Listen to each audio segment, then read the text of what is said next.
That's my belief. Tony? The caller that just called in, she made a very interesting point about,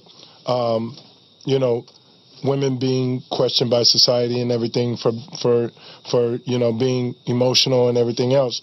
I would definitely agree with her. Where I would add to it is women ridicule each other more than any other gender. Lay it out there in America. Lay it out there then, Tony. It's not, one of the things that most women don't understand, particularly about the getting to know process, is that when it comes to a man, actions speak louder than words to you, but words speak louder than actions to us. Hold that thought. Okay. I want you to write it down, whatever you got for me, because I'm going to come right back to you at the top. We got to take a damn break. Diet women versus real women. It done got monkey hot up in this piece. It's going down. We'll be back at 2.2. This is my girl, Jasmine, melodiously fly. Jay Mitchell, go get her record. Let's do it. This is called Rapture. The woman you see right here is so-called American feminist, journalist, and social and political activist Gloria Steinem, who became nationally recognized as a leader of and media spokeswoman for the women's liberation movement in the late 1960s and 1970s. But did you know that she was working for the CIA? Wikipedia only pays a small amount of lip service to this little factoid, but the facts are that Miss Steinem became a media darling due to her connections to the CIA, and the feminist Ms. Magazine was funded by CIA money. In the 1970s, a radical feminist group called the Red Stockings claimed that before she became a feminist leader, she was spying on Marxist students in Europe and disrupting their meetings. Steinem was recruited by CIA's Cord Myers to direct an informal group of activists called the Independent Research Service. This was part of Myers' Congress for Cultural Freedom, which created magazines like Encounter and Partisan Review to promote a left liberal chic to oppose Marxism. Steinem attended communist-sponsored youth festivals in Europe, published a paper, reported on other participants, and helped to provoke riots. Gloria Steinem, who was from a poor and dysfunctional family and lived in a house without running water, was able to attend the elite and expensive Smith College. After she graduated, she spent 2 years in India spying for the CIA. She received a Chester Bowles Student Fellowship to study in India. This was a fellowship created by the CIA to cover Steinem's expenses in India. No one has received a Chester Bowles Student Fellowship either before or since Steinem received one. Commenting on the CIA-controlled student festivals organized by Gloria Steinem, Sheila Tobias, an unwitting participant on one such trip, who later taught women's studies at Cornell University, said the CIA was interested in spying on the American delegates to find out who in the United States was a Trotskyite or communist. So we were a front, as it turned out. Gloria Steinem's name keeps showing up in projects associated with CIA operations. For example, in the summer of 1959, just before John J. McCloy took his family for an extended trip to Europe, C.D. Jackson wrote to remind McCloy that later that summer, a World Youth Festival was scheduled to take place in Vienna. Jackson asked McCloy to contribute a propaganda article. The piece would appear in a daily newspaper to be published in Vienna in conjunction with the festival. McCloy agreed, and the article was published in 5 languages in a newspaper distributed by a 25-year-old Smith graduate named Gloria Steinem. When this covert operation was revealed by Ramparts magazine in 1967, Steinem told the New York Times that she approved the agency's role. I was happy to find some liberals in government in those days who were far-sighted and cared enough to get Americans of all political views to the festival. Steinem's definition of a liberal then included such young men as Zbigniew Brzezinski, an assistant professor at Harvard. Steinem arranged to fund Brzezinski's visit to the student festival. Brzezinski would later become the national security advisor to President Jimmy Carter, and he was the man who invented the so-called bear trap, which suckered the Soviet Union into invading Afghanistan. Brzezinski was also the man who first organized and funded Osama bin Laden's jihad against the Soviets in Afghanistan. Gloria Steinem also identified and targeted Alice Walker in the early 1960s. She befriended Alice Walker and paid for Alice Walker to come to the CIA-manipulated student festival in Vienna. Alice Walker would later become the foremost writer of anti-black male hate books, all of which were funded by money funneled to her publishers by the CIA. Steinem has boasted in interviews with the New York Times and the Washington Post that her training with the CIA was good journalistic. But I do know, and I've never been a military man. My father was. I heard my father was last time I seen brother was 1978. Okay. I heard he was an MP, military police. Right? I don't know if it's true, but I do know this about war. Had a lot of uncles in the military. I'll tell you something about war. The most powerful form of war is psychological. Yeah. Propaganda. Right? And if they had something on deck called COINTELPRO, which the sisters of today know nothing about. It is not even of any import. But COINTELPRO was looking for the next black messiah. Let's go kill him. If the government is serious about finding the next black messiah, why shouldn't the sister be? Right. Well, no. What we'll do is give the sister a different psychological program, resources, and benefits. That's right. And then teach her how to interface with him that says, if you don't have what I have, if you don't rise up this particular ladder like I have, then you're not a good man. Somebody disagree with me. 323-965-1600. We got callers. Callers, get on this line and tell us what you think about this. Are you there? Who's there? Hello. Hey, hell is low. Welcome. Hi. All right. Hey, what's your name? Where you calling from? Camille H. Calling from Los Angeles. What's up, Camille H. Hey, from Los Angeles? L.A. in the building. What's up? Meet me over at Roscoe's. Let's get something on Pico. No, I'm just kidding. Talk to me, Camille. Oh, gosh. You guys have covered so much. I'm hearing what you guys are saying, and to some degree I agree, but, you know, for the most part, I think that we've been speaking in idealized terms, you know. I like this. Yeah. Like, what is the best situation possible? And we have to realize that black women and black men alike were not brought into this country under the ideal situations. And we have not existed in an ideal situation ever since. And so then the question becomes, how do we maneuver, how do we negotiate that with our current conditions? Instead of saying we need to deconstruct the masculine and the feminine, and black women are getting more power while black men are being demasculinized, that's not going to change, and we can't change that. So then how do we fix it from here? And a lot of that is balancing out what we have. Camille, do me a favor. Just stay online, because I think our resident author, Tony Morton, disagrees with some of the things you've said. Tony, could you speak to that? Sure. First of all, one of the things that I've realized as a black man is I'm not limited in my approach to be able to change anything. No matter what my circumstance, no matter what atmosphere I am in, or what capacity.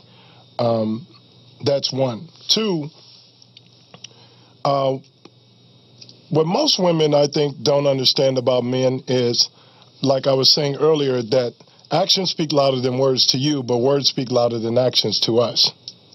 So when I talk about words speaking louder than actions, I'm simply bringing to the table the most important element to a man, which is a woman's tone and temperament. Speak to it, Tony. When you watch your tone and delivery, Brandy. Go ahead, Tony.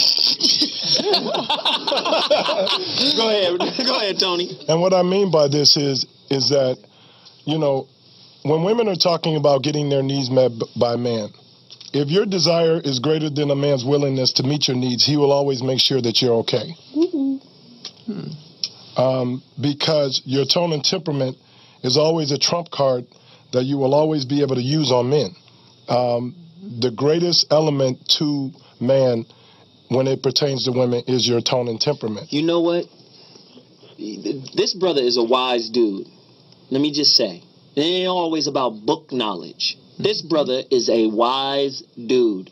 That's something my great-grandmother, Emma Sue McWhirter, right? McWhirter, you understand? Emma would tell you, a woman has the power to change the tone of any situation. Absolutely. If it's negative, but women today, like I said, somebody should speak to this. Maybe Veronica can. Stay with us, Camille. Women today, and I don't think it's any fault of theirs. I just think they're in an environment that causes them to be more masculine and competitive. As Veronica, tone of a situation. Veronica, can you speak to that? Yeah, and as I've said before, the woman is the subconscious of the planet, meaning she takes everything into her subconscious. She's the receptor. She takes in all the information. She takes in all the media. She takes in all the programming. She takes the man into her body. We are the receptors of the planet. So everything that's happening on the planet, we take in and internalize. And so we've become so argumentative and competitive. And when men, see, we got to understand the nature of men. Wait, Veronica, one second. We've got some angry black women in the building right now, just based off of what you're saying. I'm looking at facial expressions. It's a lot of screw business going on. What I need you to do is keep pounding them in the head, Veronica. Keep smacking them. Go ahead. And I am collaborating with my sisters. I'm in solidarity with my sisters in the room. Thank you, Veronica. So, but when we compete with men, see, men by nature, if they see a competitive threat, then they fight fire with fire. That's what we do. So if we're competing in argument and arguing with him, then he's going to respond in kind. He's either going to fight or he's going to flight. Either he's going to start to go toe-to-toe with you, which you don't like, or he's going to dismiss you in his mind and discount everything that you say. So so I am always curious about how we went from being goddesses and sorceresses and queens that could chant life and death out of our mouth to trying to manage the whereabouts, the location of some dude. Like, we're so distracted trying to manage whether he's paying us attention or not. So busy trying to manage his whereabouts and what he's thinking about, and we are squandering all of the life force and power that is in our nature that we could be using to build empires and economies and nations. We are squandering it with this minutia that they have taught us is important. And what's crazy is the women of this psychology that are mothers are mannequins giving birth to mannequins. Empty on the inside. And now this emptiness is replaced by an ambition to fill up the void with things. Sometimes the thing is a husband who cares enough to buy and support that psychology. Do you understand? Oh, we got to be equally yoked. You got to think empty the way I think empty. It's a cold situation. Margot and Brandy disagree. I'm going to Margot. Are you scared? I don't. Yeah, exactly. I will fuck you into submission. Go deeper, Margot. All right. I'm going to touch that one at all. Go deeper, Margot. Shut it down, damn it. Like, did he just say he's going to fuck you into submission? I'm not even going to touch that one either. That went around my head.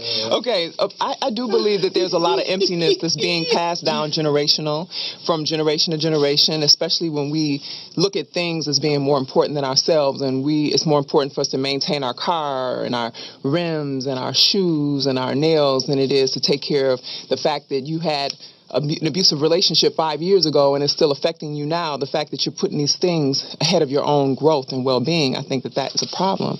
And I do believe that there are a lot of women who are passing this down, and I do believe we need to get a new set of values. And yes, we do need standards, but they need to be moving in the right direction, which is something that's going to support not only the woman, but whatever supports the woman is going to support the family. So whatever's good for the woman is good for the family. Tabor and then Brandy. I agree with everything that everybody's saying. Like, I'm soaking it up. Like I said, I'm the young one on the show. I'm learning every time we come on here. So you're just giving me all I'm saying, an excuse to give you another eye. Okay. I want to ask, how do we do that? Margot just said a bunch of amazing things that I agree with.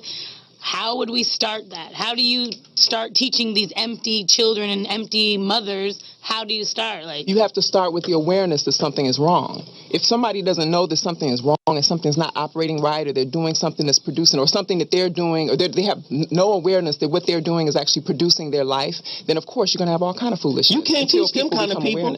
You just got to have families and build them with the psychology. I mean, for real. You can't teach them that. That is a personal, intimate experience that if you're living it... It's learned by children. Yeah, but I'm saying if you're living it, you can't really relate because this is my life. This is my understanding. Yeah. So the only way you can do it to affect change is to become the embodiment of it. That's right. So that they can see it without articulation. Right. You're saying the mother. I'm saying... Everybody involved in that family building. Okay, good. Can you hear me? I'm not sure yes, we can hear you, Veronica. Here's the deal. If we can make Scandal a #1 hit show, then we can do this. Absolutely. Really? That's right. Wow. Really? That's right. I agree. We can do it. But see, to me, and sisters, y'all may disagree with this, 323-965-1600. Get to your phone lines right now. I'm going to all callers. Get to your phone lines, 323-965-1600. To me, I've said this before, it's entertainers, especially in today's society. Mm-hmm. Yeah. What Beyonce does is now the rule, right? What Olivia Pope does is now the rule. Right. And what you fail to realize, I tell sisters this all the time, you think for the nest. You don't think for the tree that the nest is in. You think for the nest. So you got sisters running around. There's a post on Facebook where the sisters are happy to be the best educated and the best or the highest enrolled gender in college.